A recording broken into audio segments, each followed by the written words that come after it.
Well, it was exciting. I mean, anytime you do a keynote, you really want to make sure that your messages are, especially with a group of competitors, are right on. And I think right now we're at an inflection point. We've been in business for a long time as an industry, and we can be relied on even more.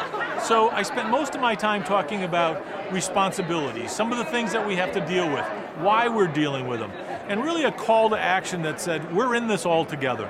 There may be very large companies, medium or small companies, but when it comes to creating the honor in the industry, making sure that legislation isn't the wrong kind of legislation, that's really where I focused, and hopefully from this point on, we're going to be able to make a little bit of a difference in that area. I think right now the industry is misunderstood, and we've got to be able to stay on tone, on message. We put people to work, we train people, we bring them off the unemployment ranks and put them into the job, and we do that in an honorable way. I think there's too many times the perception is, if you didn't have this industry, you'd be able to hire them full-time. And the research shows over and over again, it doesn't happen.